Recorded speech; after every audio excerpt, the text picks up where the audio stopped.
I have just met with the Lieutenant Governor, and he has accepted my recommendation to dissolve the 40th Legislative Assembly of Ontario.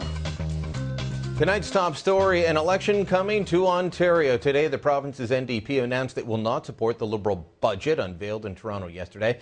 The budget's been met with sharp criticism from both opposition parties, and one of the more controversial aspects of it is the national aspect, a provincial pension plan that could touch where you live as well. Gareth Nielsen joins us from London, Ontario. He's with Fair Pensions for All. Gareth, this is being portrayed as just a way to help the middle class, but it comes with a hefty price tag, doesn't it? It's a huge price tag, and the price tag is 1.9% for employees up to $90,000, which is going to cost them a lot of money out of their paycheck. But it's also the 1.9% that comes from the employers, Brian, that is concerning, because I've talked to a lot of small business owners over the last couple of weeks. They've said they're razor thin right now, and another tax, and this is a payroll tax, another tax on top of the taxes they already pay, they're just not sure how they're going to do it, Brian.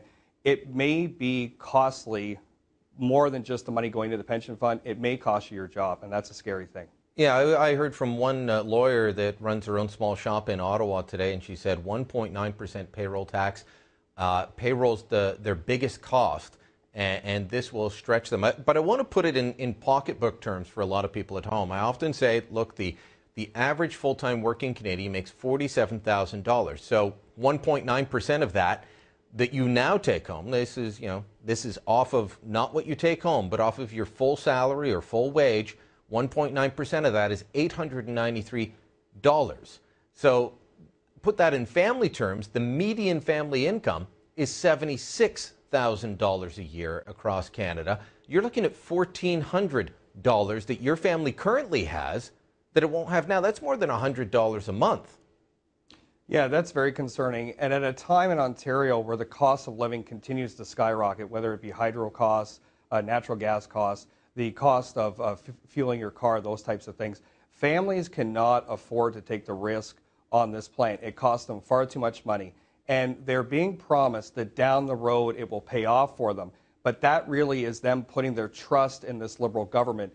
And Brian, I don't think that Ontarians trust Ms. Wynne with their pocketbooks. No, not when, from what I hear, the plans would include using this money to fund Ontario infrastructure. Right. That doesn't sound like an investment that you would make if you went down to your bank and put it with them and bought some mutual funds. But Gareth, here's the scary part. This is an Ontario issue, an Ontario election issue. It will be central to the campaign.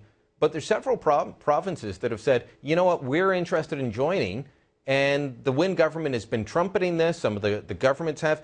PEI, British Columbia, Alberta, Manitoba, they've all expressed interest in putting their money into the Ontario plan and doing the same thing to their residents. So that this would, not quite national, but across the country in many respects. Well, and the interesting part about that is that Kathleen Wynne and Charles Sousa have talked about having Alberta and Manitoba and PEI actually join their plan. And I don't really know what that means, that you would have a bunch of provinces now joining the Ontario plan. Look, I think this is really just a ploy by provinces to get the federal government to double the CPP. The federal government has been very clear.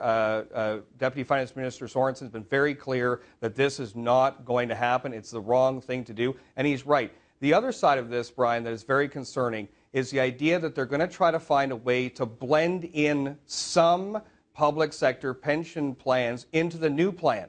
And what that's going to do is it's going to give these pension plans a third pension plan on top of their own and CPP, a third pension plan to pay out the unfunded liability. That's what's going on here. These guys want this pension plan to be integrated into the ones that are already in place so that there is a third pool of money to take from. That is what's really going on here. What's been fascinating to me is the way Charles Sousa, Ontario's finance minister, has been saying this is all to help the middle class. Let's play a clip of Sousa and then get your reaction. So to help Ontarians be more secure in their retirement, our government is introducing the first of its kind mandatory provincial pension plan to build on the CPP.